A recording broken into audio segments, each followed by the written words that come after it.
Kingston woman allegedly killed husband with hot oil. 876 report. We keep you in the know.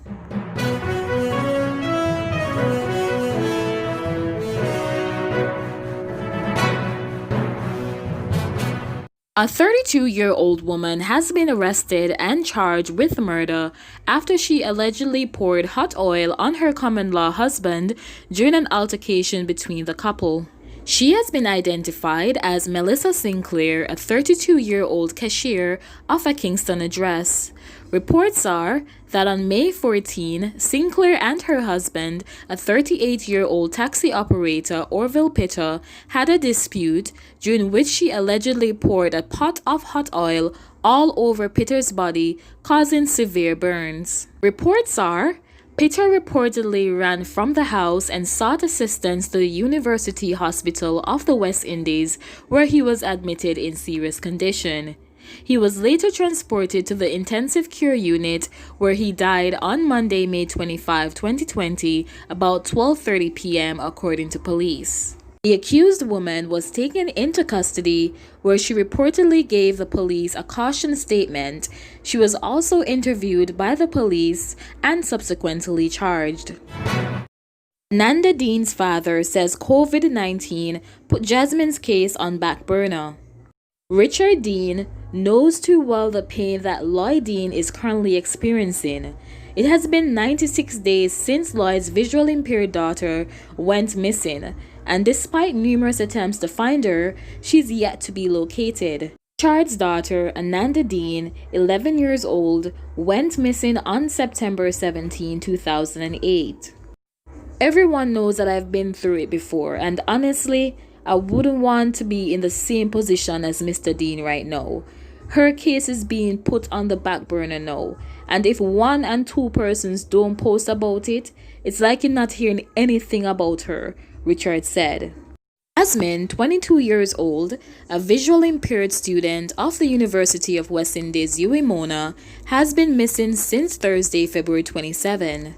Police have since charged a person of interest in the case who they believe used the young woman's card at an ATM. Where we can continue our life, we have the rest of the kids them need this to get to, because we nah make this go down so. Because the people them who do this thing need to come to justice. Too much children missing before Jasmine, and still children missing same way after Jasmine. How much children missing? And we have to put a stop to this.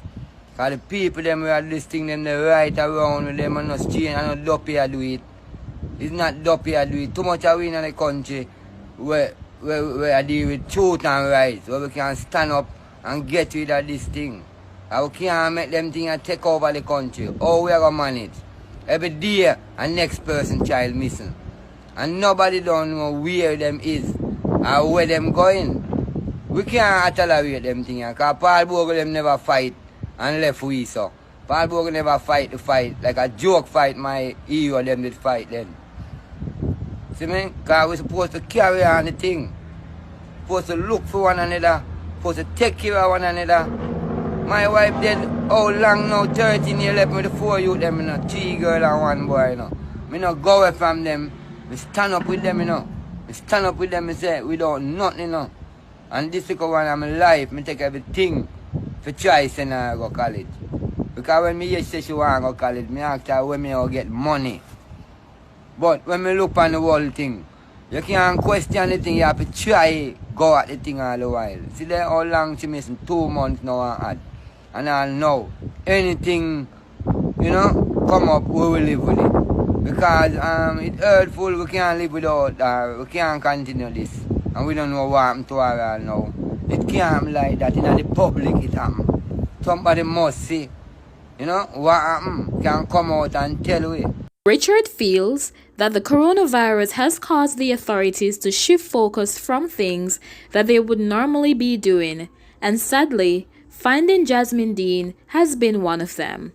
Corona come in, and then Jasmine case go put on back burner just like that, just like every other missing child. Because right now, all the government is thinking about is tourism and other things that are going to affect the country, he said. Everything now is all about COVID-19. Missing children is not putting any money in the books, and sad to say is that the relevant authorities are concerned about the effects of COVID-19 and when the country can open back and how them are gonna make money back. I really sympathize with Mr. Deen right now, he added. Anders Deen's disappearance and then death in 2008 triggered the creation of the Ananda Deen alert system designed to ensure the speed and the safe recovery of children in the event he or she cannot be located by a caregiver. I think they should recruit and train a special set of police to deal with this Ananda Deen alert system, so their main focus is on missing children only. If that is in place, I think we should see better results, Richard said. A 54-year-old man was stabbed to death allegedly by a man in his 30s for refusing to flush a toilet at a home where both men lived in Kintyre, Augustown, St. Andrew. The deceased has been identified as Sherman Young. Police reports are that Young and the accused, Beyond Watkins, a 34-year-old student, shared a dwelling house at the mentioned address. About 8 a.m. on Monday, 2020, both men allegedly had a dispute over an unflushed toilet at the dwelling, with the fuss developing in a fight. During the fight, the accused reportedly brandished a large knife, which he used to attack the now deceased man, who fell to the ground, police reports stated. Young is reported to have attempted to fend off the attacker using his feet, but he sustained stab wounds all over his legs in the process. Philip Young, a nephew of the now deceased man, unseen the dispute, intervened. Both conflicting parties were later taken to the University Hospital of the West Indies, UAE, where the accused was treated and released, and the complainant was admitted.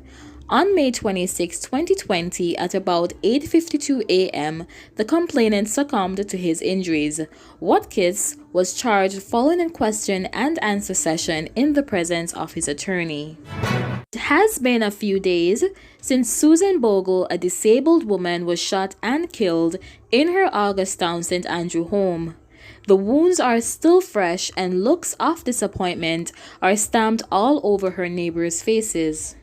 Florence Williams, Bogle's neighbors for more than 20 years, said the now deceased woman was always full of praise. Susan was a nice young lady. She don't make any trouble. Every morning I could stay over my house and hear her singing, "Thank you, Father God, to wake me up this morning to see another day." If I call out to her to do anything for me, she's always ready. Right now I'm sad because it shouldn't have happened to Susan. She's so innocent and she shouldn't have died like that, the neighbor added. Evidence reported that last Wednesday, soldiers chased someone in the yard where 44-year-old Bogle lived. It is further reported that Bogle was shot multiple times and was subsequently rushed to the University Hospital of the West Indies in the company of her son, where she was pronounced dead. Can't be because of your address, you're a constant target. It can't be because of where you live. You have no right. Your constitutional right is constantly being breached, right? So those are stuff that I am for. Justice in the sense that the person who did this to my mom get the full force of justice, just as is, because basically, in my opinion, he acted just like a criminal, and he should be dealt with as such, right? So, yeah, and that's pretty much it. I really appreciate the fact that the Prime Minister called me directly, and we had a personal conversation, and he reassured me that he will be doing everything within his power to ensure that the matter is resolved fairly and justice is being served. Thank you for listening 876 Report. Please remember to like, share, comment, and subscribe for further news.